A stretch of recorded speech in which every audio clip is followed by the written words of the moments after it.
Hi, Scott Orlin with CINEMA-Magazin. Clint Eastwood has directed 35 movies since 1971. His latest is a film called Sully. And ironically, I have the man right here who is the essence of the movie. This is Captain Sullenberger. Congratulations. Guten Tag. There we go. Sprechen Sie Deutsch.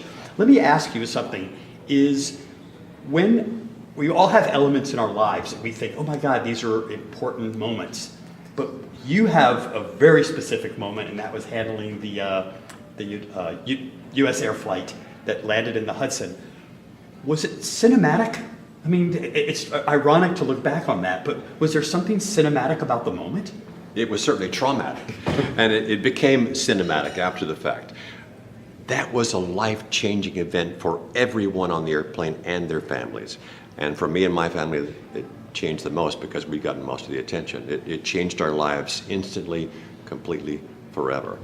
But I think in telling this story, it lends itself to a very cinematic treatment, and not just of the drama of the flight itself, but of the immediate aftermath. And that is the story that people don't at all know, of the investigation, where until the investigation was complete, my professional reputation was at stake.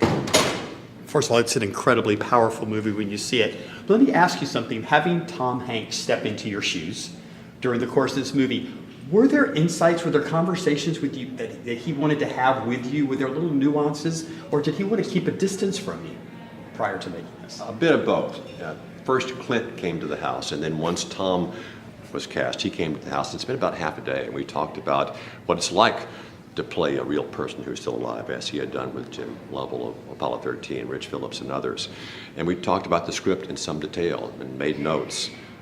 But he didn't need any direction from me. He drew upon his own inner resources to transform himself into Captain Sully in the film.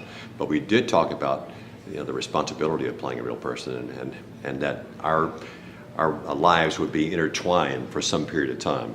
But that after the film was complete, I'd still have to go back to my own life, and he was trying not to do any damage to it all along the way.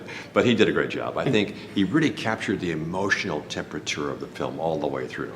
And just a last quick question for you. I mean, obviously you went through the real experience. How close does Hollywood get it? I mean, they use a lot of computer graphics. They actually utilized a plane in the thing. But how real did it seem to you when you watched the movie? Very real. Obviously, there are compromises that have to be made because it's a 90-minute film and it's covering things that happen over many months. But the emotional part of it and the factual part of it, they worked very hard to get right. In fact, I spent an entire day with all the parts of the movie, from aerial sequences to costume to makeup and sound and everything else, one day about a year before. And they picked my brains on things as detailed as what kind of rings do you wear, what kind of watch did you have on, what kind of pen was in your pocket, in the cockpit, how do you talk to each other, where would you look in this particular scene.